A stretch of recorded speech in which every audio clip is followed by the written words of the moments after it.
bonsoir, comment tu vas? Salut, ça va? Moi ça va super bien. T'as fait le warm-up? Ouais, j'ai fait un super warm-up. Alors comment tu te sens? Ouais, je me sens super bien parce que c'est vraiment un warm-up qui me correspondait, si tu veux. J'ai joué mon style de musique, j'ai fait ce que j'avais envie de faire et j'ai suivi ma vibe en fait. Okay. Et moi ça me correspond. Même si c'est warm-up énervé là, c'est pas grave. Ouais, c'était trop cool, j'ai trop kiffé, j'ai adoré. Ça représente quoi pour toi la musique électronique? C'est vraiment une expression, une découverte, un voyage. Et c'est ce que j'aime en fait vraiment dans le mix, c'est vraiment embarquer les gens. Il y a une diversité de sons qui est absolument incroyable, tu vois. Donc c'est vraiment de se dire, je vous fais découvrir aussi un monde. Il y a d'autres choses aussi qu'on peut découvrir, qu'on peut entendre. Et arriver au fait à les mixer dans un style qui me correspond. Finalement, c'est la Jaguar Touch, quoi. C'est la sauce Jaguar, quoi. C'est ça. La sauce Jaguar. Ouais, ça, j'aime voilà. beaucoup.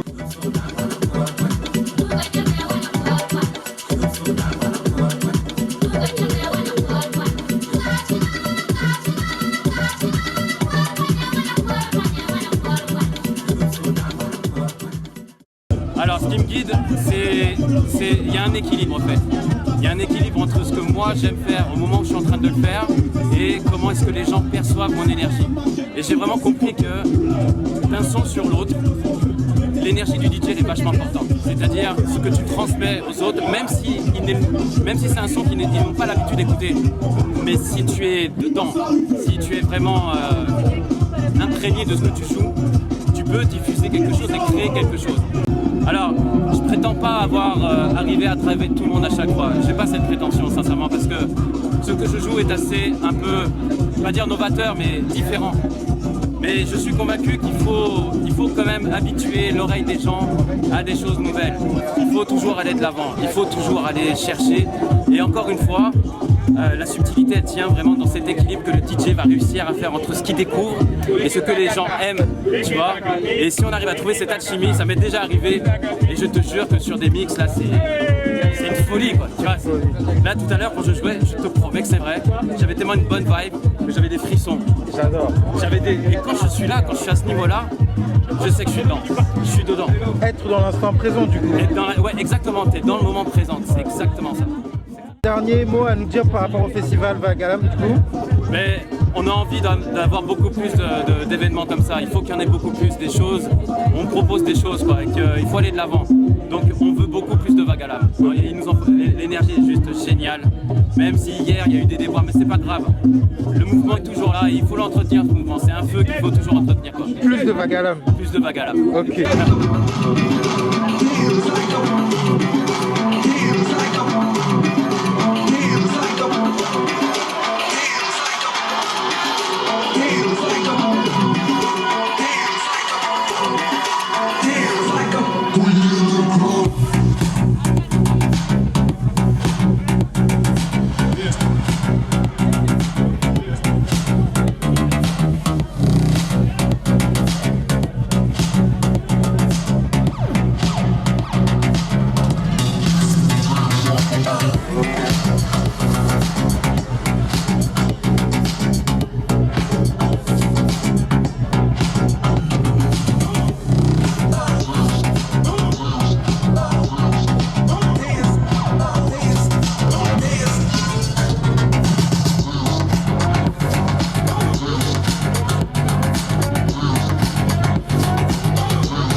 Ok, donc on travaille avec une créatrice qui s'appelle Rosalie CJD.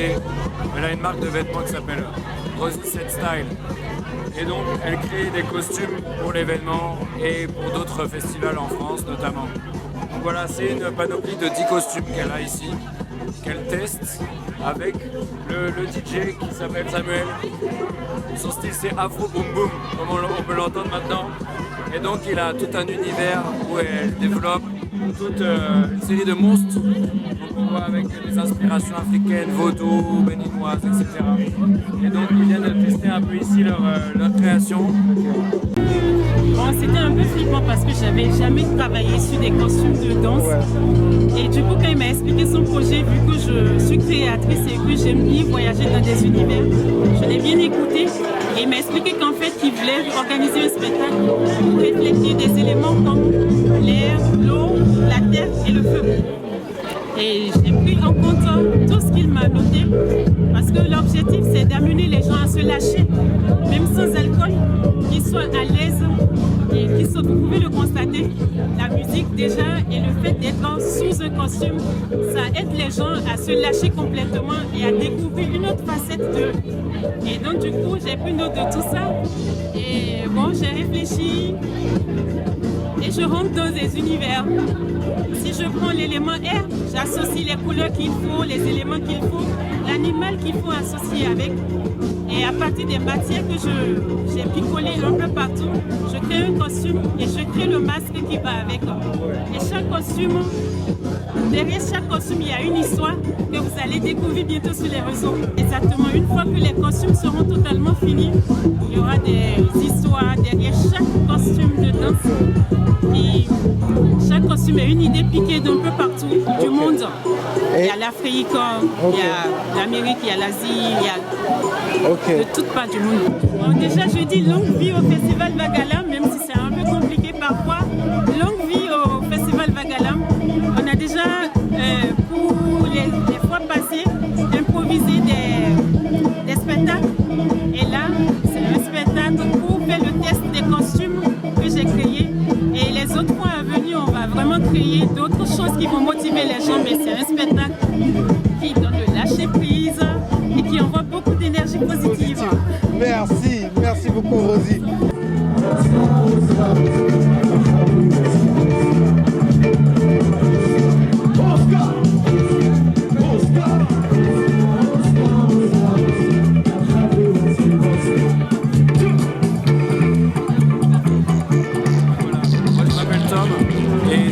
Édition qu'on fait maintenant.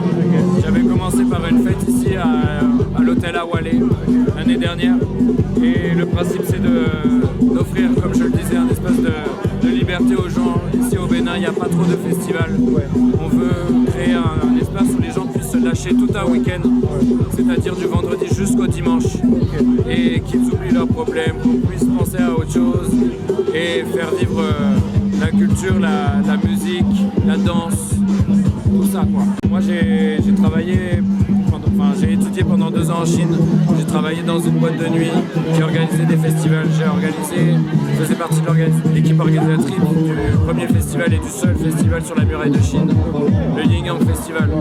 Et donc à travers les rencontres que j'ai pu faire, j'ai appris à organiser des choses comme ça, même si il y a plein de choses qu'on rate, qu'on fait mal, on essaye de faire mais quand même ça donne, donc on continue quoi.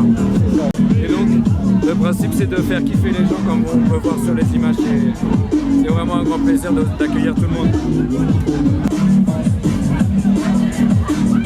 Merci à toi d'en parler, merci à toi de faire quelque chose pour exposer tout ça quoi.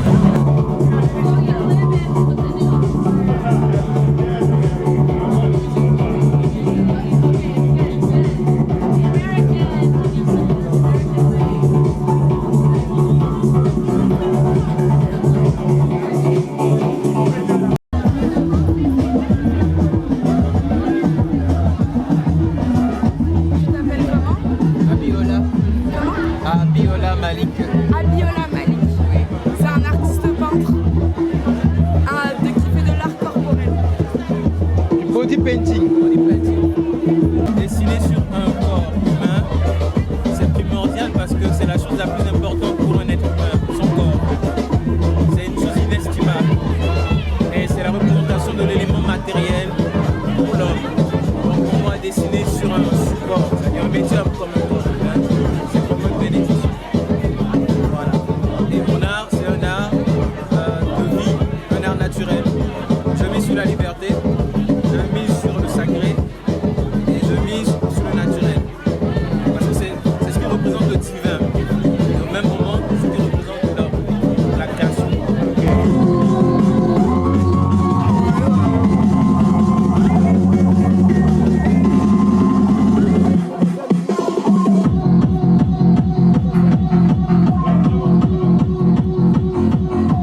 notifier aussi que j'ai toujours pas dit, c'est que cette édition elle est soutenue par l'Institut français. Ok. C'est soutenu par du coup l'ambassade de France également. On commence à avoir des soutiens. Et moi je suis pas du tout professionnel dedans. Moi je suis ingénieur construction. Je passe ma vie sur les chantiers à faire des choses. Donc ça c'est du passe-temps. Mais là c'est quelque chose qui peut devenir professionnel. Maintenant il faut plus de budget, ça c'est clair. On a un premier soutien de l'Institut, maintenant c'est petit. Mais demain ça peut devenir gros quoi, si on continue à persévérer dedans. Maintenant voilà, il faut une volonté aussi, je pense, nationale pour avoir un soutien et qu'on puisse faire vivre ce genre de choses à une envergure beaucoup plus folle quoi. Parce qu'aujourd'hui on n'est que des amis qui font la fête ensemble. Demain ça peut être beaucoup plus grand. Il y a We Love et il y a Vodun Days, il y a des festivals comme ça, mais c'est des gros budgets quoi. Nous c'est des fonds propres. Hein. Avec le soutien de l'Institut français pour cette édition. Voilà.